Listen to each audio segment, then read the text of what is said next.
ವಿಶೇಷ ಕಾರ್ಯಕ್ರಮಕ್ಕೆ ಸ್ವಾಗತ. ನಾನು ಪ್ರಶಾಂತ್. ಪ್ರಪಂಚವೇ ಒಂದು ವಿಸ್ಮಯ, ಅದರಲ್ಲೊಂದು ಅಚ್ಚರಿ ಹಾಗೂ ನಿಗೂಢ. ಭೂಮಿಯ ಮೇಲಿನ ಸಕಲ ಜೀವರಾಶಿಗಳ ಮೂಲ ಸೃಷ್ಟಿನೇ. ಇಲ್ಲಿ ಜನಿಸುವ ಪ್ರತಿಯೊಂದು ಜೀವಿಗೂ ಹಿಂದಿನ ಜನ್ಮದ ಸಂಬಂಧ ಇದ್ದೇ ಇರುತ್ತೆ. ಆದರೆ ಅದು ನಮ್ಮ ಕಣ್ಣಿಗೆ ಕಾಣದ ಸತ್ಯ. ಅಂತಹ ಜನ್ಮ ಜನ್ಮಗಳ ರಹಸ್ಯವನ್ನ ಭೇದಿಸುವಂತ ಕಾರ್ಯಕ್ರಮವೇ ಈ ನಮ್ಮ ಗತ ಜನ್ಮ ರಹಸ್ಯ.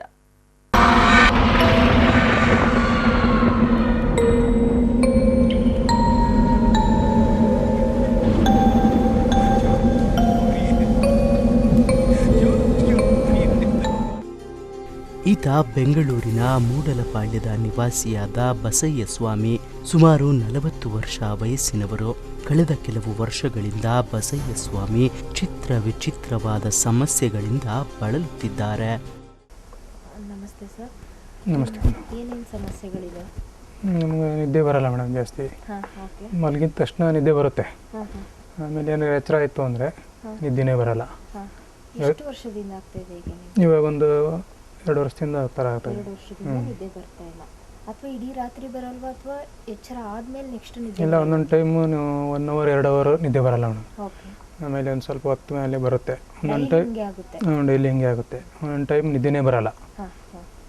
ಮತ್ತೆ ಇನ್ನೇನು ಪ್ರಾಬ್ಲಮ್ ಇದೆ? ಮತ್ತೆ ಏನಾರು ಒಂದು ಸ್ವಲ್ಪ ಶಬ್ದ ಆಯಿತು ಅಂದರೆ ನಿದ್ದೆ ಬರಲ್ಲ ನನಗೆ. ಎಚ್ಚರ ಆಗಿಬಿಡುತ್ತೆ. ಮನೆ ಒಳಗಡೆ ಹೊರಗಡೆ ಆಯಿತು, ಮನೆ ಒಳಗಡೆ ಏನಾರು ಗಡಿಯಾರ ಶಬ್ದ ಬಂದರೂ ಎಚ್ಚರ ಆಗಿಬಿಡುತ್ತೆ. ಮತ್ತೆ ನಿದ್ದೆ ಬರಲ್ಲ. ಮತ್ತೆ ನಿದ್ದೆ ಬರಲ್ಲ. ಮತ್ತೆ ಇನ್ನೇನು ಪ್ರಾಬ್ಲಮ್ ಇದೆ ನಿಮಗೆ? ಮತ್ತೆ ಸ್ವಲ್ಪ ಸುಸ್ತು ಜಾಸ್ತಿ ಇದೆ ಮೇಡಮ್. ಯಾವಾಗಲೂ? ಯಾವಾಗಲೂ ಸುಸ್ತು ಜಾಸ್ತಿ. ಮತ್ತೆ ಕೆಲಸಕ್ಕೆ ಹೋಗ್ತಾ ಇದ್ದೀರಾ ಇವಾಗ ನೀವು? ಕೆಲಸ ಇವಾಗ ಸ್ವಲ್ಪ ಕಡಿಮೆ ಆಗಿದೆ ಮೇಡಮ್. ತುಂಬ ಕಡಿಮೆ ಆಗಿದೆ. ಹಾಂ, ಮಾಡಬೇಕು ಅಂತ ಇದೆ. ಆದರೆ ಒಂದು ಸ್ವಲ್ಪ ಫುಲ್ಲು ಕೆಲಸಗಳು ಡೌನ್ ಆಗಿದೆ. ಹೋಗೋಕ್ಕಾಗ್ತಾ ಇಲ್ಲ? ಹೋಗಬೇಕು ಅನಿಸುತ್ತೆ ಆದರೆ ಹೋಗೋಕ್ಕಾಗಲ್ಲ? ಹಾಂ, ಸ್ವಲ್ಪ ಕಡಿಮೆ ಆಗಿದೆ. ಮತ್ತೆ ಇನ್ನೇನು ಸಮಸ್ಯೆಗಳಿದೆ ನಿಮಗೆ? ಅದೇ ಯೋಚನೆಗಳು ಜಾಸ್ತಿ ಮೇಡಮ್. ಯಾವ್ಯಾವುದೋ ಯೋಚನೆಗಳು, ಹಳೆಯದೆಲ್ಲ ಯೋಚನೆ, ಎಲ್ಲೆಲ್ಲೋ ಕೆಲಸ ಮಾಡಿರ್ತೀವಿ, ಅದೆಲ್ಲ ಯೋಚನೆಗಳು ಜಾಸ್ತಿ ಜಾಸ್ತಿ ಬರ್ತಾ ಇರುತ್ತೆ. ಓಕೆ. ಊಟ ಮಾಡಿದ್ರೆ ಒಂದೊಂದು ಟೈಮ್ ಇದಾಗಲ್ಲ ಮೇಡಮ್. ಹೀಲಿಂಗ್ ಮಾಡಿಸ್ಕೊಳಕ್ಕೆ ಬಂದಿದ್ದೀರಾ? ಯಾವುದಾದ್ರೂ ಪ್ರೇತಾತ್ಮ ಬಾಧೆನೋ ಅಥವಾ ಯಾವುದಾದ್ರೂ ವಾಮಾಚಾರ ಆಗಿದೆಯೋ, ಏನಾದರೂ ಪ್ರಾಬ್ಲಮ್ ಇದೆಯೋ ಹಿಂದಿನ ಜನ್ಮದ್ದು, ಅಥವಾ ಈಗ ಈ ಜನ್ಮದಲ್ಲಿ ಏನಾದರೂ ಪ್ರಾಬ್ಲಮ್ ಆಗಿದೆ ಅಂತ ಎಲ್ಲ ತಿಳ್ಕೊಳ್ಳೋಣ. ಇಷ್ಟೆಲ್ಲ ಸಮಸ್ಯೆಗಳ ಜೊತೆಗೆ ಬಸಯ್ಯ ಸ್ವಾಮಿಯವರು ಬಂದಿದ್ದು ಶ್ರೀ ಪ್ರಶಾಂತ ಗುರೂಜಿಯವರ ಬಳಿಗೆ. ಬಸಯ್ಯ ಸ್ವಾಮಿಯ ಸಂಕಟ ಸಮಸ್ಯೆಗಳನ್ನ ಆಲಿಸಿದ ಐಶ್ವರ್ಯ ಪ್ರಶಾಂತ್ಗೆ ಸಮಸ್ಯೆಯ ಮೂಲ ಅರ್ಥವಾಯಿತು. ಬಸಯ್ಯ ಸ್ವಾಮಿಯು ಸಂಮೋಹನಾ ಸ್ಥಿತಿಗೆ ಹೋಗಿ ತಮ್ಮ ಸಮಸ್ಯೆಗಳ ಮೂಲ ಹುಡುಕ್ತಾರ. ಆ ಸಮಸ್ಯೆಗಳ ಹಿಂದೆ ಏನಿತ್ತು? ಇದಕ್ಕೆಲ್ಲ ಕಾರಣಕರ್ತರು ಯಾರು? ಈ ಎಲ್ಲ ಪ್ರಶ್ನೆಗಳಿಗೆ ಒಂದು ಕುತೂಹಲಕಾರಿ ಉತ್ತರ ನಾನು ಹೇಳ್ತೀನಿ. ಅದು ಈ ವಿರಾಮದ ನಂತರ.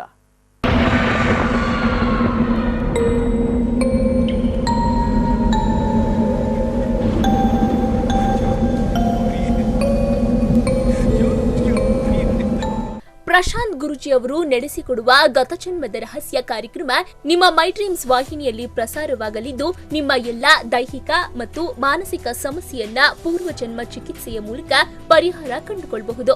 ಪ್ರತಿ ಶುಕ್ರವಾರ ಸಂಜೆ 7:30ರಿಂದ 8 ಗಂಟೆಯವರೆಗೆ ತಪ್ಪದೆ ವೀಕ್ಷಿಸಿ. ಈ ಕಾರ್ಯಕ್ರಮದಲ್ಲಿ ಭಾಗವಹಿಸಲು ಹಿಂದೆ ಸಂಪರ್ಕಿಸಿ 9035127903 ಹಾಗೂ 9611656951. ಗತಜನ್ಮ ರಹಸ್ಯ ಕಾರ್ಯಕ್ರಮದಲ್ಲಿ ಭಾಗವಹಿಸಲು ಸುವರ್ಣ ಅವಕಾಶ. ಪ್ರತಿವಾರ ಆಯ್ಕೆಯಾದ ಒಬ್ಬರನ್ನ ಉಚಿತವಾಗಿ ಕಾರ್ಯಕ್ರಮದಲ್ಲಿ ಭಾಗವಹಿಸಬಹುದು. ಈ ಕಾರ್ಯಕ್ರಮದಲ್ಲಿ ಭಾಗವಹಿಸಲು ಇಚ್ಛಿಸುವವರು ಈ ಕೂಡಲೇ ತಮ್ಮ ಹೆಸರನ್ನ ನೋಂದಾಯಿಸಿ ಭಾನುವಾರ ಮಧ್ಯಾಹ್ನ 1 ಗಂಟೆಗೆ ಗುರೂಜಿಯನ್ನ ಭೇಟಿ ಮಾಡಬಹುದು. ಕೂಡಲೇ ಸಂಪರ್ಕಿಸಿ 9035127903 ಹಾಗೂ 9611656951.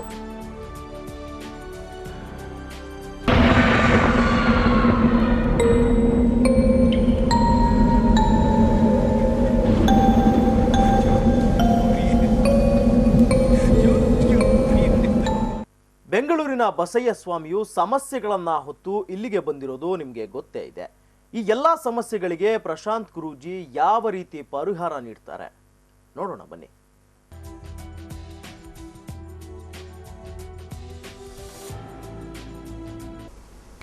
ಓಕೆ, ಈಗ ಸಂಪೂರ್ಣ ಗಮನ ಉಸಿರಾಟದ ಮೇಲೆ ಕೊಡಿ. ತಲೆಯಿಂದ ಪಾದವರೆಗಿನ ದೇಹ ವಿಶ್ರಾಂತಿಯನ್ನು ಪಡಿತಾ ಇದೆ, ಆರಾಮ್ ಅನ್ನಿಸ್ತಾ ಇದೆ. ಕಂಫರ್ಟೇಬಲ್ ಆಗಿದ್ದೀರಾ.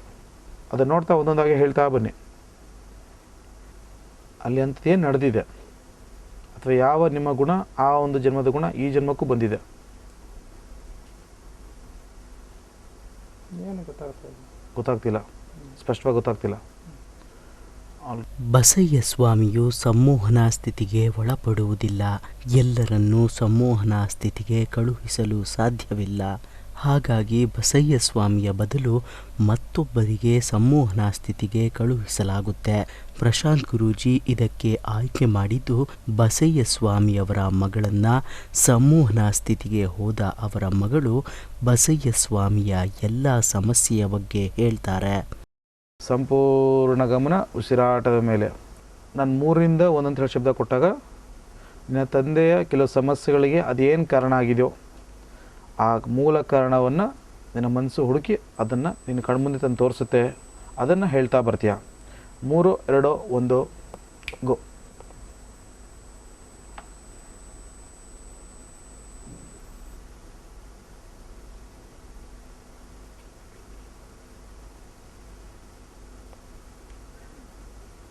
ಏನು ಅನ್ನಿಸ್ತಾ ಇದೆ?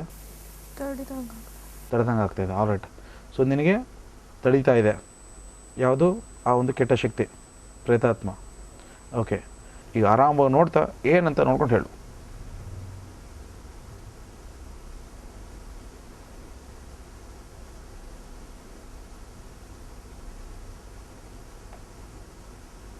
ತುಂಬ ನಿಶಕ್ತಿ ಆಗುತ್ತೆ. All right. ಓಕೆ, ಈಗ ಏನು ಮಾಡ್ತೀನಿ,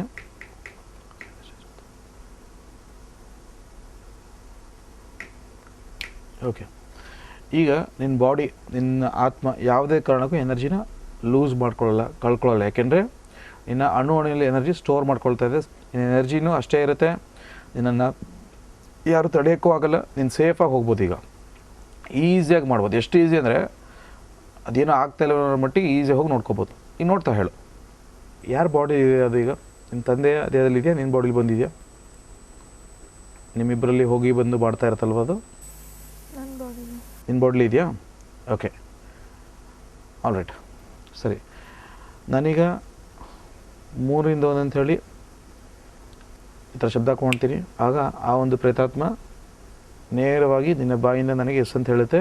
3, 2, 1 ಬಾ ಮೇಲೆ ಬಂದು ಎಸ್ ಅಂತ ಹೇಳು.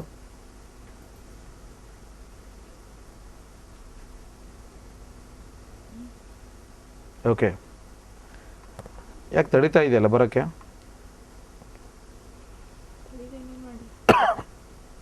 ಈಗ ಬೇಜಾರಾಗಿದೆಯಾ?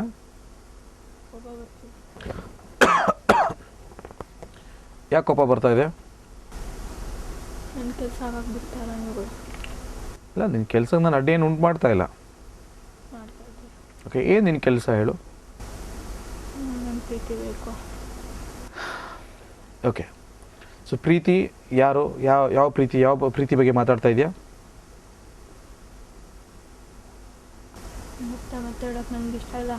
All right. ನನಗೆ ಇನ್ ಡೀಟೇಲ್ ಆಗಿ ಇವತ್ತು ನೀವು ವಿಷಯಗಳನ್ನ ತಿಳಿಸ್ಬೇಕು. ನೀನು ತಿಳಿಸ್ದಾಗಲೇ ನನಗೆ ಕೆಲವು ಏನಾದರೂ ಒಳ್ಳೇದು ಮಾಡೋಕ್ಕೆ ಸಾಧ್ಯ ಆಗುತ್ತೆ. ಆಲ್ ರೈಟ್, ಸರಿ.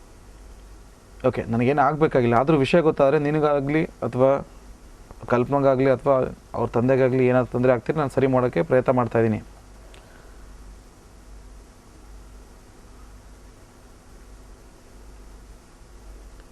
ಓಕೆ, ಎಷ್ಟು ವರ್ಷ ಆಯಿತು ಅಂದರೆ ಬಂದೆ ನೀನು?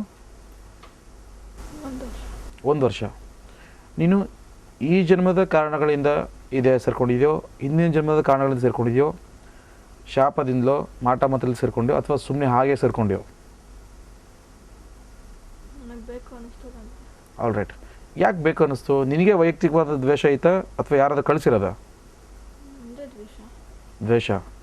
ಯಾವ ಜನ್ಮದ ದ್ವೇಷ? ಈ ಜನ್ಮದ? ಹಿಂದೆ ಯಾವ ಜನ್ಮದ? ನೀನೆಲ್ಲ ವಿಷಯಗಳನ್ನ ಸ್ಪಷ್ಟವಾಗಿ ಹೇಳ್ತೀಯ. ಇದರಿಂದ ನಿನಗೆ ಒಳ್ಳೇದಿದೆ.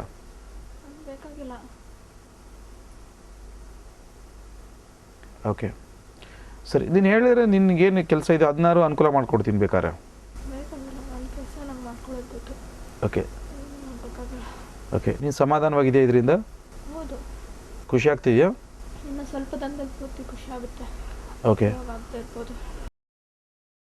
ಹೌದು, ಸಮಸ್ಯೆಗಳ ಮೂಲ ಇದ್ದದ್ದೇ ಇಲ್ಲಿ. ಬಸಯ್ಯ ಸ್ವಾಮಿಯು ಇಷ್ಟು ದಿನದ ಯಾತನೆಗೆ ಕಾರಣವೇ ಬೇರೆ ಇತ್ತು.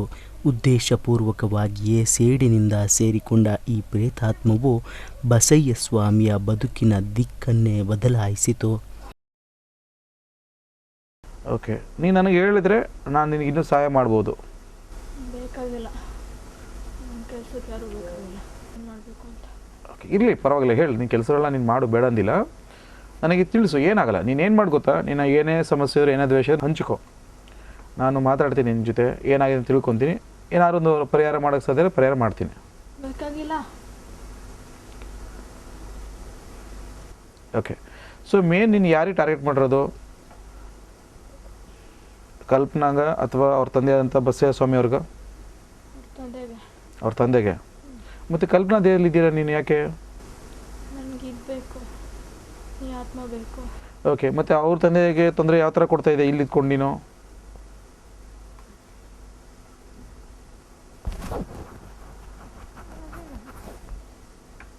ಇಲ್ಲ ಅಂದರೆ ನೀನು ತೊಂದರೆ ಕೊಡಬೇಕಾದಾಗ ಅವ್ರ ಬಾಡಿಲಿ ಹೋಗ್ತೀಯಾ, ಮತ್ತೆ ಇಲ್ಲಿ ಬರಬೇಕಾದ್ರೆ ವಾಪಸ್ ಬರ್ತೀಯಾ? ನಿನಗೆ ಯಾರ ಮೇಲೆ ದ್ವೇಷ ಇದೆ? ಅವ್ರ ಮೇಲೆ. ಯಾರೋ ಅವ್ರ ತಂದೆ ಮೇಲೆ, ಬಸಯ್ಯ ಸ್ವಾಮಿಯವ್ರ ಮೇಲೆ. ಮತ್ತು ಈ ಬಾಡಿ ಬರೋ ಉದ್ದೇಶ ಏನು? ಇಲ್ಲಿಂದ ಬಂದು ಇಲ್ಲೊಂಚೂರು ಮನಸ್ಸಿನ ಯೋಚನೆಗಳನ್ನ ಚೇಂಜ್ ಮಾಡಿದ್ರೆ ನನಗೆ ಉಪಯೋಗ ಆಗುತ್ತೆ. ಓಕೆ, ನನ್ನ ಕಾರ್ಯ ಬೇಗ ಆಗುತ್ತೆ. ನಿನ್ನ ಕಾರ್ಯ ಬೇಗ ಆಗುತ್ತೆ. ಅದು ಹೌದು, ನಿನ್ನ ಕಾರ್ಯದ ಉದ್ದೇಶ ಏನು? ಎಲ್ಲಿ ಕೊನೆಗೊಳ್ತದು? ಏನು ಟಾರ್ಗೆಟ್ ಅದ್ರದ್ದು? ಈ ಆತ್ಮ ನನಗೆ ಬೇಕು. ಯಾರು? ಅವ್ರ ಬಸಯ್ಯ ಸ್ವಾಮಿನ, ಕಲ್ಪನಾನ? ಇಲ್ಲ, ಈ ಆತ್ಮ. ಸೊ ಕಲ್ಪನಾಳ ಆತ್ಮ. ಹೌದು. ಓಕೆ, ಇದರಿಂದ ನಿಂಗೇನಾಗುತ್ತೆ?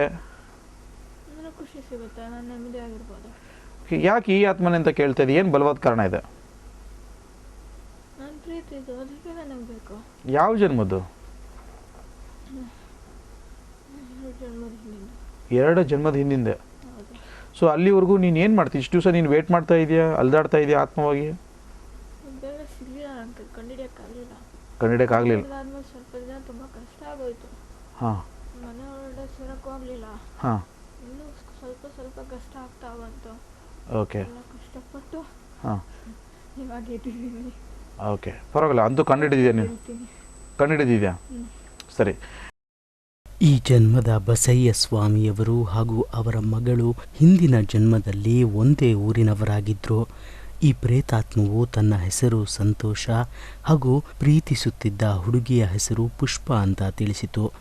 ಆ ಪುಷ್ಪನೇ ಈ ಜನ್ಮದ ಬಸಯ್ಯ ಸ್ವಾಮಿಯ ಮಗಳು ಎಂದು ವಿವರಿಸಿತು.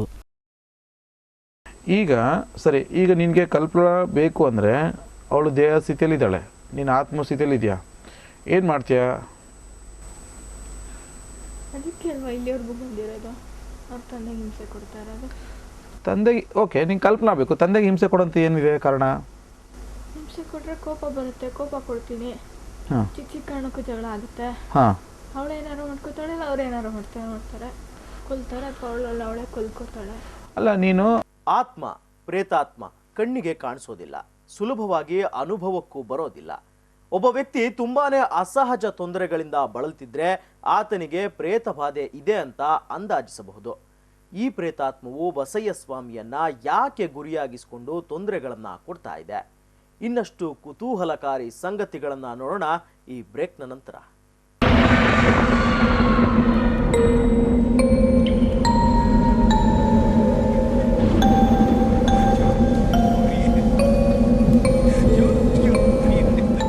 ಪ್ರಶಾಂತ್ ಗುರೂಜಿ ಅವರು ನಡೆಸಿಕೊಡುವ ಗತಜನ್ಮದ ರಹಸ್ಯ ಕಾರ್ಯಕ್ರಮ ನಿಮ್ಮ ಮೈ ಡ್ರೀಮ್ಸ್ ವಾಹಿನಿಯಲ್ಲಿ ಪ್ರಸಾರವಾಗಲಿದ್ದು, ನಿಮ್ಮ ಎಲ್ಲಾ ದೈಹಿಕ ಮತ್ತು ಮಾನಸಿಕ ಸಮಸ್ಯೆಯನ್ನ ಪೂರ್ವಜನ್ಮ ಚಿಕಿತ್ಸೆಯ ಮೂಲಕ ಪರಿಹಾರ ಕಂಡುಕೊಳ್ಳಬಹುದು. ಪ್ರತಿ ಶುಕ್ರವಾರ ಸಂಜೆ 7:30ರಿಂದ 8 ಗಂಟೆಯವರೆಗೆ ತಪ್ಪದೆ ವೀಕ್ಷಿಸಿ. ಈ ಕಾರ್ಯಕ್ರಮದಲ್ಲಿ ಭಾಗವಹಿಸಲು ಹಿಂದೆ ಸಂಪರ್ಕಿಸಿ 9035127903 ಹಾಗೂ 9611656951. ಗತಜನ್ಮ ರಹಸ್ಯ ಕಾರ್ಯಕ್ರಮದಲ್ಲಿ ಭಾಗವಹಿಸಲು ಸುವರ್ಣ ಅವಕಾಶ. ಪ್ರತಿವಾರ ಆಯ್ಕೆಯಾದ ಒಬ್ಬರನ್ನ ಉಚಿತವಾಗಿ ಕಾರ್ಯಕ್ರಮದಲ್ಲಿ ಭಾಗವಹಿಸಬಹುದು. ಈ ಕಾರ್ಯಕ್ರಮದಲ್ಲಿ ಭಾಗವಹಿಸಲು ಇಚ್ಛಿಸುವವರು ಈ ಕೂಡಲೇ ತಮ್ಮ ಹೆಸರನ್ನ ನೋಂದಾಯಿಸಿ ಭಾನುವಾರ ಮಧ್ಯಾಹ್ನ 1 ಗಂಟೆಗೆ ಗುರೂಜಿಯನ್ನ ಭೇಟಿ ಮಾಡಬಹುದು. ಕೂಡಲೇ ಸಂಪರ್ಕಿಸಿ 9035127903 ಹಾಗೂ 9611656951.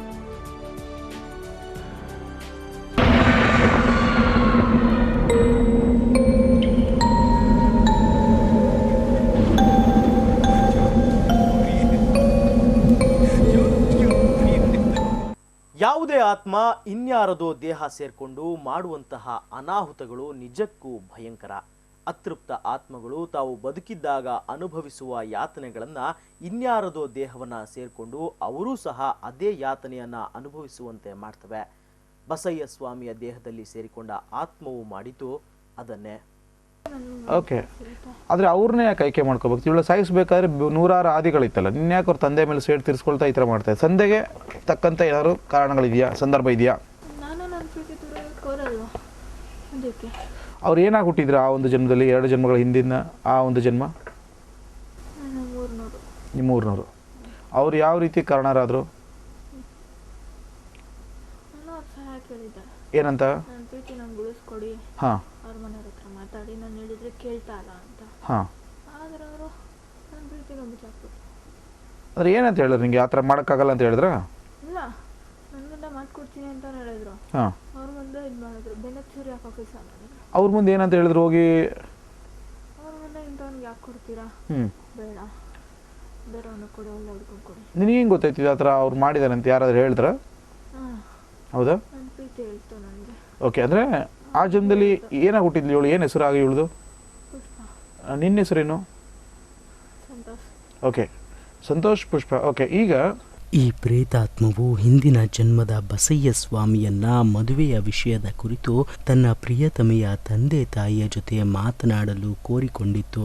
ಇದಕ್ಕೆ ಒಪ್ಪದ ಬಸಯ್ಯ ಸ್ವಾಮಿ ಇದರ ತದ್ವಿರುದ್ಧವಾಗಿ ಈ ಹುಡುಗ ಸರಿಯಿಲ್ಲವೆಂದು ಈತನ ಜೊತೆ ಮದುವೆ ಮಾಡುವುದು ಬೇಡವೆಂದು ಹೇಳುವುದರ ಮೂಲಕ ಪುಷ್ಪಾಳ ಮದುವೆ ಬೇರೊಬ್ಬ ಹುಡುಗನ ಜೊತೆ ಆಗುವಂತೆ ನೇರವಾಗಿ ಕಾರಣವಾಗಿದ್ದರು. ಆಮೇಲೆ ಏನಾಯಿತು? ಇವರೇನೋ ನಿನಗೆ ಮಾತು ಕೊಟ್ಟರು, ಅಲ್ಲಿ ಹೋಗಿ ಉಲ್ಟಾ ನಡ್ಕೊಂಡ್ರು. ಆಮೇಲೆ ಏನಾಯಿತು? ಬೇರೆಯವ್ರ ಜೊತೆ ಮದುವೆ ಆಯಿತು. ಓಕೆ, ಇವಳು ತಡಿಬೋದಾಗಿತ್ತಲ್ವಾ?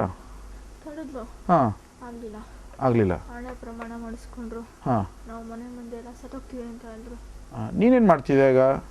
ನಾನು ಮನೆ ಹತ್ರ ಎಷ್ಟೊಂದು ಸಲ ಕೇಳಿದೆ. ಹಾಂ, ಅವಳು ಕೇಳಿದೆ, ಬಾ ಎಲ್ಗಾರ ಹೊಟ್ಟೋಗೋಣ ಅಂತ. ಹಾಂ, ಅವಳು ಮನೆ ತನದ ಮರ್ಯಾದೆ ಇದು ಇದು ಅಂದ್ಕೊಂಡು ನಾವು ಮಾಡ್ಬಿಟ್ಲು. ಆಲ್ ರೈಟ್, ಸರಿ. ಈಗ ಮುಂದೇನಾಯ್ತು? ಅದು ಮುಂದೆ ಎಲ್ಲಿವರೆಗೂ ಹೋಯ್ತದು? ಅವಳು ಮದುವೆ ಆಯಿತು. ಮದುವೆ ನನ್ನ ಕೈ ನೋಡೋಕ್ಕಾಗಲಿಲ್ಲ. ಅದಕ್ಕೆ ಮದುವೆ ಆಗಿದ್ದು ದಿನ ನಾನು ಸತ್ತೋದೆ. ಯಾವ ರೀತಿ ಸತ್ತೋಗಿರೋದು ನೀನು? ನಾನು ಬೆಟ್ಟದಿಂದ ಬಿದ್ದೆ. ಬೆಟ್ಟದಿಂದ? ಓಕೆ, ಬೆಟ್ಟದಿಂದ ಸತ್ತೆ ಬಿದ್ದು. ಓಕೆ, ಹಾಗಾಗಿ ಅವಳಿಗೆ ವಿಷಯ ಗೊತ್ತಾಯ್ತಾ ನೀನು ಸತ್ತಿರೋದು? ಗೊತ್ತಾಗ್ಲಿಲ್ಲ. ಗೊತ್ತೇ ಆಗಲಿಲ್ಲ ಕೊನೆಯವ್ರಿಗೂ? ಗೊತ್ತಾಗ್ಲಿಲ್ಲ. ಕೊನೆಯವ್ರಿಗೆ ಗೊತ್ತಾಗಲಿಲ್ಲ? ಇಲ್ಲ. ನೀನು ಇಷ್ಟಪಟ್ಟರೆ ಹುಡುಗಿಗೆ ನೀನು ಸತ್ತಿರೋ ವಿಷಯ ಗೊತ್ತಾಗಲಿಲ್ಲ? ನಿಮ್ಮ ಮದುವೆ ಅವಳ ಮದುವೆ ದಿನ ಸತ್ತಿರೋ ಗೊತ್ತಾಗಲಿಲ್ಲ? ಗೊತ್ತಾಗ್ಲಿಲ್ಲ. ಓಕೆ, ಮುಂದೆ ಅವಳು ಹೆಂಗಿದ್ಲು? ಚೆನ್ನಾಗಿದ್ಲು ಅವಳು? ಇಲ್ಲ, ಅವಳು 4 ದಿನಕ್ಕೆ ಆತ್ಮಹತ್ಯೆ ಮಾಡ್ಕೊಂಡ್ರು. ಅಂದರೆ ನೀನು ಸತ್ತಿರೋದು ಗೊತ್ತಿಲ್ಲದೇನೆ ಅವಳು ಅದೇ ಒಂದು ನಿರ್ಧಾರಕ್ಕೆ ಬಂದ್ಲು? ಹೌದು, ಅವಳಿಗೂ ಬೇಡವಾಗಿತ್ತದು. ಓಕೆ, ಅವಳು ಯಾವ ರೀತಿ ಸತ್ತೋದ್ಲು? ನೇಣು ಹಾಕೊಂಡ್ಲು. ಓಕೆ, ನೇಣು ಹಾಕೊಂಡ್ಲು. ಓಕೆ, ಸರಿ. ಆಮೇಲೆ ನೆಕ್ಸ್ಟ್ ಯಾವುದೇ ಇನ್ನು 2 ಜನ್ಮದಲ್ಲಿ ಸಿಕ್ಕಿಲ್ಲ, ಭೇಟಿಯಾಗಿಲ್ಲ, ಇದೇ ಜನ್ಮದಲ್ಲಿ ಸಿಕ್ಕಿರೋದು? ಹೌದು. ಓಕೆ, ಈಗ ಅವ್ರ ತಂದೆ ಮೇಲೆ ಯಾವ ಥರ ದ್ವೇಷ ತೀರಿಸ್ಕೊಳ್ತಾ ಇದೆಯಾ ನೀನು? ಸೇಟ್ ತೀರಿಸ್ಕೊಳ್ತಾ ಇದೆಯಾ? ತುಂಬ ಕೋಪ ಬರಿಸ್ತೀನಿ ಇಬ್ಬರು ಮಧ್ಯ. ಓಕೆ, ಚಿಕ್ಕ ಚಿಕ್ಕ ಜಗಳ ಆಡಬೇಕು. ಹಾಂ, ಎಲ್ಲ ವಿಷಯಕ್ಕೂ. ಹಾಂ, ಅವಳಿಗೂ ಕೋಪ ಬರಿಸ್ತೀನಿ. ಹಾಂ, ಆದರೆ ಅವಳು ಮಾತಾಡಲ್ಲ. ಹಾಂ, ಅದಕ್ಕೆ ಅವ್ರ ಕೈಲಿ ಮಾತಾಡಿಸ್ತೀನಿ. ಓಕೆ, ಮಾನಸಿಕವಾಗಿ ಹಿಂಸೆ ಕೊಡಬೇಕು. ಹಾಂ, ಅವರು ದೈಹಿಕವಾಗಿ ಮಾನಸಿಕ 2 ಥರನೂ ಕೊಡಬೇಕು. ಓಕೆ, ಮಾಡ್ತೀನಿ. ಓಕೆ. ಹಂಗಾದ್ರೆ ನೀನು ಕಲ್ಪನೆಗೆ ಕೆಟ್ಟದ್ದು ಮಾಡ್ತಾ ಇಲ್ಲ, ಬರೀ ಸಾಯಿಸ್ಬೇಕು ಅಂತ ಏನೋ ಅಳಿಸೋದು ಈ ಥರ ಮಾಡಿ ಸಾಯಿಸೋ ಥರ ಯೋಚನೆ ಕೊಡ್ತಾ ಇದೆಯಾ? ಹೌದು, ನನಗೆ ಇದೆಲ್ಲ ಬೇಡ, ಇವ್ರು ನನ್ನ ಪಾಲಕ್ ಬೇಡ ಅನ್ನೋ ಥರ ಅನಿಸ್ಬೇಕು. ಅನಿಸ್ತಾ ಇರ್ತೀನಿ, ಅನಿಸ್ತೀನಿ. ಸರಿ, ಈಗ ಅವ್ರಿಗೆ ಯಾವ ಥರ ತೊಂದರೆ ಆಗ್ತಾ ಇದೆಯಾ ನೀನು ಇರೋದ್ರಿಂದ? ತುಂಬ ದೇಹದಲ್ಲಿ ಸುಸ್ತು ಮಾಡ್ತೀನಿ. ತುಂಬ ಸುಸ್ತು ಮಾಡಿಸ್ತೀನಿ. ಹಾಂ, ಆಮೇಲೆ ಏನೇ ತಿಂದರೂ ಆಗಬಾರ್ದು, ಎಲ್ಲ ಶಕ್ತಿನೂ ನಾನೇ ಹೇಳ್ಕೊತೀನಿ. ಹಂಗಾಗಿ ಅದೇ ರೀತಿ ಅವ್ರ ಹೊಟ್ಟೆಲಿ ಇರಬಾರ್ದು, ಮಾನಸಿಕವಾಗಿ ಯಾವುದೇ ರೀತಿ ಶಕ್ತಿ ಇರಬಾರ್ದು. ಹಾಂ, ಹಾಂ, ಆಗಲ್ಲ. ಹಂಗಾಗಿ ಅವ್ರು ತಿಂದರೂ ಪದೇ ಪದೇ ತಿನ್ನೋಂಗೆ ಅನಿಸುತ್ತೆ. ಓಕೆ, ಮತ್ತು ಇನ್ನೇನು ತೊಂದರೆ ಆಗ್ತಿದೆ ಅವ್ರಿಗೆ? ಈ ಸೇಡಿನ ಉದ್ದೇಶದಿಂದ ಬಸಯ್ಯ ಸ್ವಾಮಿಯನ್ನು ಸುಸ್ತು ಮಾಡಿಸುವುದು, ಜಗಳವಾಡುವಂತೆ ಮಾಡುವುದು, ನಿದ್ರಾಹೀನತೆ, ಕೆಲಸದಲ್ಲಿ ತೊಂದರೆ, ಹೀಗೆ ನಾನಾ ಸಮಸ್ಯೆಗಳನ್ನು ಕೊಡುತ್ತಿತ್ತು. ಅದು ಇನ್ನೇನಾದ್ರು ಬೇರೆ ಸಮಸ್ಯೆ ಆಗ್ತಿದೆ ಅವ್ರಿಗೆ? ನಾನೇನು ಮಾಡಲ್ಲ, ಅಷ್ಟೇ ಮಾಡೋದು ನಾನು. ನೀನೇನು ಮಾಡಲ್ಲ ಅಷ್ಟೇ. All right. ನೀನು ಏನು ಅನಿಸುತ್ತೆ ಇಲ್ಲಿವರೆಗೂ ಇದ್ದುಕೊಂಡು ನೀನು ಇವಳು ಸಾಯಿಸಿದ್ರೆ ನೀವು ಒಳ್ಳೇದಾಗತ್ತೆ ಅನ್ಸುತ್ತಾ? ಹೌದು. ಆದರೆ ಅವಳ ಜೀವನ ಹಾಳಾಯ್ತಲ್ವಾ? ಏನೂ ಹಾಳಾಗಲ್ಲ. ಹೌದಲ್ವಾ? ಈಗ ಏನು ಗೊತ್ತಾ, ನೀನು ಸತ್ತಿರೋದು, ನೀನು ಹುಟ್ಟಿಲ್ಲ. ಅವಳು ತನ್ನ ಆಯುಸ್ ಮುಗಿಯೋರ್ಗೆ ಇದ್ದು ಸತ್ತರೆ ತಾನೇ ನಿನಗೆ ಸಿಗಬೇಕು, ಪ್ರೀತಿಯಿಂದ ತೊಗೋಬೇಕು. ನೀನು ಪ್ರೀತಿ ಮಾಡೋರನ್ನ ಸಾಯಿಸಿ ಪಡ್ಕೊಳ್ಳೋದ್ರಲ್ಲಿ ಅರ್ಥ ಇಲ್ಲ. ಅವರು ಕಾಯ್ಬೇಕಲ್ವ, 2 ಜನ್ಮ ಕಾದಿರೋನಿಗೆ ಇನ್ನೂ ಅವಳು ಇನ್ನೊಂದು 60-70 ವರ್ಷ 80 ವರ್ಷ ಎಷ್ಟೋ ದಿವಸ ಬದುಕಿರೋವರೆಗೂ ಕಾಯ್ಬೇಕಲ್ವ ನೀನು? ಆಗಲೇ ಒಂದು ಜನ್ಮ 2 ಜನ್ಮ ಕಾದ್ಬಿಟ್ಟಿದ್ದೀನಿ.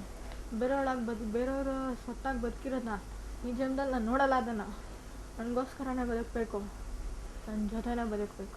ಸರಿ, ನೆಮ್ಮದಿಯಿಂದ ಇರೋಕೆ ಬಿಡು. ಈಗ ನಿನಗೆ ನೆಮ್ಮದಿ ಸಿಕ್ಕಿಲ್ಲ ತಾನೇ, ಅದಕ್ಕೆ ತಾನೇ ಸತ್ತಿರೋದು ನೀನು. ಹೌದು. ಅವಳಿಗೂ ನೆಮ್ಮದಿ ಸಿಗದೆ ಸತ್ತೋಗಿದ್ಲ ಆ ಜನ್ಮದಲ್ಲಿ.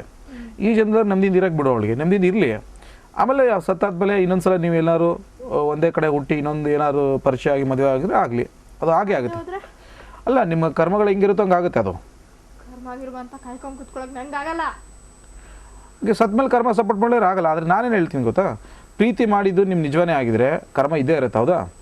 ಆ ಒಂದು ಫೆಸಿಲಿಟಿ ಸಿಗುತ್ತೆ. ಪ್ರೀತಿ ಮಾಡೋರು ಎಲ್ರಿಗೂ ಇರುತ್ತೆ. ಅದಕ್ಕೆ ಪದೇ ಪದೇ ಲವರ್ಸು ಮತ್ತೆ ಲವರ ಹುಟ್ಟೋದು, ಗಂಡ ಹೆಂಡತಿ ಹುಟ್ಟೋದು ಎಲ್ಲ ಕಾಮನ್ ನಡೀತಾ ಇರುತ್ತಲ್ವಾ? ನಿಜ ಪ್ರೀತಿ ಇವತ್ತು ಗೆಲ್ವಿಲ್ಲ, ಎಲ್ಲ ಮೋಸ ಮಾಡ್ತೀರಾ. ಯಾರು ಮೋಸ ಮಾಡ್ತಾರೆ ನಿಮಗೆ? ಎಲ್ಲರೂ ಮೋಸ ಮಾಡ್ತೀರಾ, ನಮ್ಗಳನ್ನ ದೂರ ಮಾಡ್ತೀರಾ. ದೂರ ಮಾಡೋ ಉದ್ದೇಶ ಅಲ್ಲ ನಾನು ಹೇಳ್ತಿರೋದು. ಸಾಕು, ಇಷ್ಟು ಹಾಕಾದಿರೋದ ನಾನು ನಿಮ್ಗೆ ಕಾಯಲ್ಲ. ಎಲ್ಲರಿಗೂ ಅವ್ರವ್ರ ಪ್ರೀತಿ ಸಿಗುತ್ತೆ, ನಂಗೆ ಯಾಕೆ ಸಿಗ್ಬಾರ್ದು? ನನಗೂ ಸಿಗಬೇಕು. ಅವಳಿಗೂ ಪ್ರೀತಿ ತೋರ್ಸೋಕೆ ಯಾರೂ ಇಲ್ಲ, ಅದಕ್ಕೆ ನಾನಿದ್ದೀನಿ, ನಾನು ತೋರಿಸ್ತೀನಿ, ನಾನು ಕಾಪಾಡ್ಕೋತೀನಿ. ಓಕೆ, ಅವಳಿಗೆ ನೆನಪಿಲ್ವಲ್ಲ ಆ ಒಂದು ಜನ್ಮದೆಲ್ಲ ಕಥೆಗಳೆಲ್ಲ? ನೆನಪು ಮಾಡಿಸ್ತೀನಿ. ಓಕೆ, ಇಲ್ಲ ನೀನು ಮಾಡು. ಇಷ್ಟು ದಿವಸ ವೇಟ್ ಮಾಡಿದೆ, ಇನ್ನು 2 ಜನ್ಮ ವೇಟ್ ಮಾಡಿದ್ರೆ ಇನ್ನೊಂದು 60-70 ವರ್ಷ ವೇಟ್ ಆಗಲ್ಲ. ದೊಡ್ಡ ಲಾಂಗ್ ಅನ್ಸಲ್ಲ. ನಾನು ಕಾಯಲ್ಲ. ಅಷ್ಟೊತ್ತಿಗೆ ಅವ್ಳಿಗೆ ಯಾರ್ದಾರ ಜೊತೆ ಮದುವೆ ಆದರೆ ನಾನೆಲ್ಗೆ ಹೋಗ್ಲಿ? ಮದುವೆ ಆತ್ಮ ತಾನೇ ಬೇಕಾಗಿರೋದು ನಿನಗೆ, ದೇಹ ಅಲ್ವಲ್ಲ. ಅವಳು ಸತ್ತಾದ್ಮೇಲೆ ಮತ್ತೆ ಆತ್ಮ ಆಗಿ ಹೊಸ ದೇಹ ಬರಲ್ವಾ? ಪ್ರೀತಿ ನಿಜ ಆಗಿರೋ ವೇಟ್ ಮಾಡ್ತಾರೆ. ಬೇಡ, ನನಗೆ ಬೇಕು ಅಷ್ಟೇ, ನನಗೆ ಬೇಕಾಗಿಲ್ಲ. ನನಗೆ ಯಾರು ಪುರಾಣನೂ ಬೇಡ. All right. ಈಗ ನನ್ನ ಫ್ರೆಂಡ್ ಅಂತ ಅಂದ್ಕೊಂಡು ಕೇಳು ನನ್ನ ಮಾತನ್ನ. ನಾನು ನಿನ್ನ ಹಿತೈಷಿ, ನಾನು ನಿನಗೆ ಕೆಟ್ಟದ್ದು ಮಾಡೋ ಉದ್ದೇಶ ನನಗಂತೂ ಇಲ್ಲ. ನಂಗೆ ನಂಬಿಕೆ ಇಲ್ಲ ಯಾರ ಮೇಲೂ. ಅದು ಯಾವತ್ತೋ ಹೊರಟೋಯ್ತು. ಯಾರೋ ಒಬ್ರಿಬ್ರು ಮಾಡಿದ್ರು ಅಂತ ಎಲ್ಲರೂ ಹಂಗೆ ಇರಲ್ಲ. ನೀನು ಅದನ್ನೇ ಇಟ್ಕೊಂಡು ಮನಸ್ಸಲ್ಲಿ ಕೆಟ್ಟದನ್ನ ಅನ್ಕೋಬೇಡ. ಒಳ್ಳೆಯವರು ಇರ್ತಾರೆ, ಕೆಟ್ಟವರು ಇರ್ತಾರೆ. ಆ ಥರ ಏನೋ ಸಂದರ್ಭ ಆ ಥರ ಆಯಿತು. ನೀನು ಇನ್ನು ಮುಂದೆ ನೆಮ್ಮದಿಯಿಂದ ಇರೋ, ಸ್ವಲ್ಪ ದಿವಸ ನೆಮ್ಮದಿಯಿಂದ ವೇಟ್ ಮಾಡು, ಪ್ರೀತಿಯಿಂದ ಇರೋ. ಆಗಬೇಕು ಅಂತಾನೆ ಆಯಿತು, ಅದು ಸಂದರ್ಭದಿಂದ ಏನಾಗಿಲ್ಲ.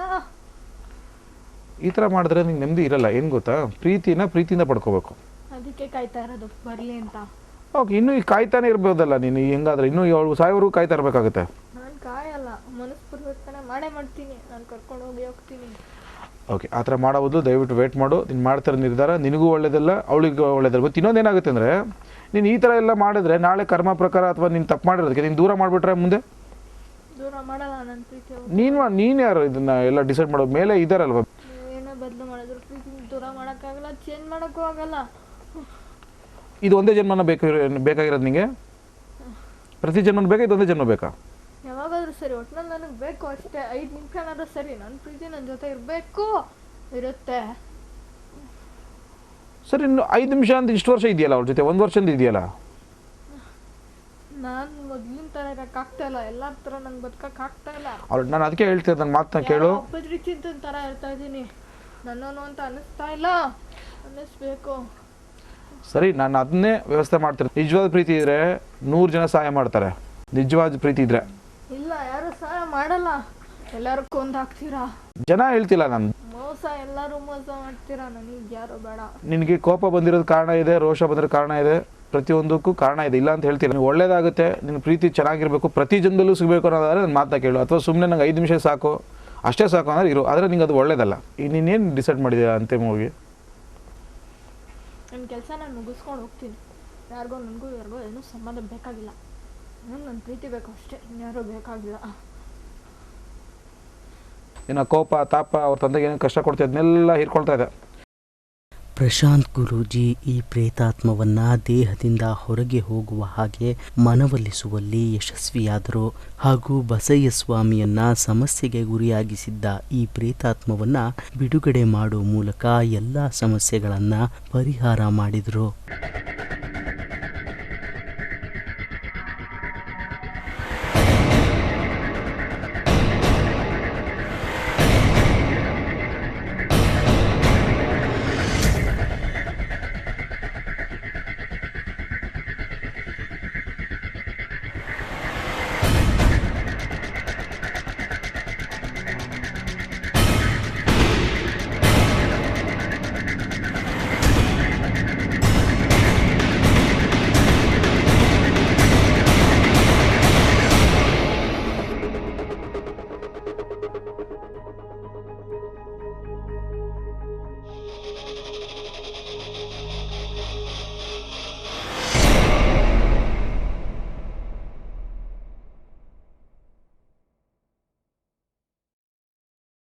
ತಾನೇ ಹೀಲಿಂಗ್ ಮುಗಿಸ್ಕೊಂಡು ಹೊರಗಡೆ ಬಂದಿದ್ದೀರಾ, ಯಾವ ಥರ ಫೀಲ್ ಆಗ್ತಾ ಇದೆ ನಿಮಗೆ? ತುಂಬ ಮೈಯೆಲ್ಲ ಭಾರ ಒಂಥರ ಫೀಲ್ ಆಗ್ತಾ ಇದೆ, ಮೈಕೈ ಎಲ್ಲ ತುಂಬ ಪೇನ್ ಇರುತ್ತೆ. ಮುಂಚೆ ಪೇನ್ ಇತ್ತು, ಈಗೇನು ಅನಿಸ್ತಾ ಇದೆ ನಿಮಗೆ? ಇವಾಗ ಸ್ವಲ್ಪ ರಿಲೀಫ್ ಆಗಿದೆ. ಅಂದರೆ ಆ ಪ್ರೇತಾತ್ಮ ಬಾಡಿಗೆ ಬಂದು ಮಾತಾಡೋಂಥ ಟೈಮಲ್ಲಿ ಮತ್ತು ಅದು ಹೊರಗಡೆ ಹೋಗೋಂಥ ಟೈಮಲ್ಲಿ ತುಂಬ ಮೈಯೆಲ್ಲ ಒದ್ದಾಡೋ ಥರ ಯಾರೋ ಹೊಡಿಯೋ ರೀತಿ ತುಂಬ ಭಾರ ಅನಿಸ್ತಿತ್ತು. ಇವಾಗ ರಿಲೀಫ್ ಆಗಿದೆ. ಇವಾಗ ರಿಲೀಫ್ ಆಗಿದೆ. ಓಕೆ ಸರ್, ನಿಮಗೆ ಏನು ಅನ್ನಿಸ್ತಾ ಇದೆ ಈಗ ನಿಮ್ಮ ಮಗಳ ಮೂಲಕ ಹೀಲಿಂಗ್ ಮಾಡಿ ನೋಡಿದಾಗ ಈ ಥರ ಎಲ್ಲ ಹಿಂದಿನ ಜನ್ಮದಲ್ಲಿ ಏನೇನೋ ಪ್ರಾಬ್ಲಮ್ ಆಗಿತ್ತು, ಅದು ಈ ಜನ್ಮದಲ್ಲಿ ಕಾಡ್ತಾ ಇದೆ ಅಂತ ಗೊತ್ತಾಯಿತು. ಏನು ಅನ್ನಿಸ್ತಾ ಇದೆ ಈಗ ನಿಮಗೆ? ಇದೆಲ್ಲ ಗೊತ್ತಿರಲಿಲ್ಲ ನಮಗೆ. ಹಾಂ, ಈ ಥರ ನಮ್ಮ ಮಗಳಲ್ಲಿ ಇದಾಗಿದೆ ಅಂತೇಳಿ ನಮಗೆ ಗೊತ್ತಿರಲಿಲ್ಲ ಅದು ಮುಂಚೆಯಿಂದ. ಇವಾಗ ಗೊತ್ತಾಗಿದೆ ಈ ಥರ ಇದೆ ಅನ್ನೋದು ನಮ್ಗೆ ಗೊತ್ತಿರಲಿಲ್ಲ. ಇವಾಗ ನಿಮ್ಮ ಹತ್ರ ಬಂದಿದ ಮೇಲೆ ಇಲ್ಲಿ ಎಲ್ಲ ಇದನ್ನು ನೋಡಿದ ಮೇಲೆ ಗೊತ್ತಾಗಿದೆ. ಓಕೆ, ನೋಡಿದ್ರಲ್ಲ ವೀಕ್ಷಕರೇ, ಗತ ಜನ್ಮದ ಘಟನೆಗಳು, ಪ್ರೇತಾತ್ಮಗಳು ವ್ಯಕ್ತಿಯ ಜೀವನವನ್ನ ಹೇಗೆ ಏರುಪೇರು ಮಾಡ್ತವೆ ಅಂತ. ಕೊನೆಗೂ ಬಸಯ್ಯ ಸ್ವಾಮಿಯವರು ನೆಮ್ಮದಿಯ ಬದುಕಿಗೆ ಹೆಜ್ಜೆ ಇಟ್ಟಿದ್ದಾರೆ. ಅವರ ಮುಂದಿನ ಜೀವನ ನೆಮ್ಮದಿಯಿಂದ ಇರಲಿ, ಸುಖಕರವಾಗಿರಲಿ ಅಂತ ಹಾರೈಸ್ತಾ ಮತ್ತೆ ಮುಂದಿನ ಸಂಚಿಕೆಯಲ್ಲಿ ಇನ್ನೊಂದು ಕುತೂಹಲವಾದ ಆತ್ಮಕಥೆಯೊಂದಿಗೆ ಭೇಟಿ ಮಾಡ್ತೇನೆ. ಅಲ್ಲಿವರೆಗೂ ನೇರ ಸುದ್ದಿ, ನಿರಂತರ ಮನೋರಂಜನೆಗಾಗಿ ನೋಡ್ತಾ ಇರಿ ಮೈ ಡ್ರೀಮ್ಸ್ ಮೆಟ್ರೋ ಚಾನಲ್. ನಮಸ್ಕಾರ.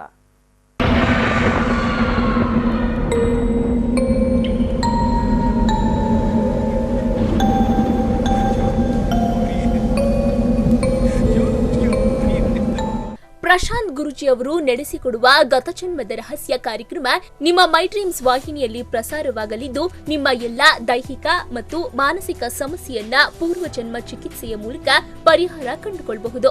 ಪ್ರತಿ ಶುಕ್ರವಾರ ಸಂಜೆ 7:30ರಿಂದ 8 ಗಂಟೆಯವರೆಗೆ ತಪ್ಪದೆ ವೀಕ್ಷಿಸಿ.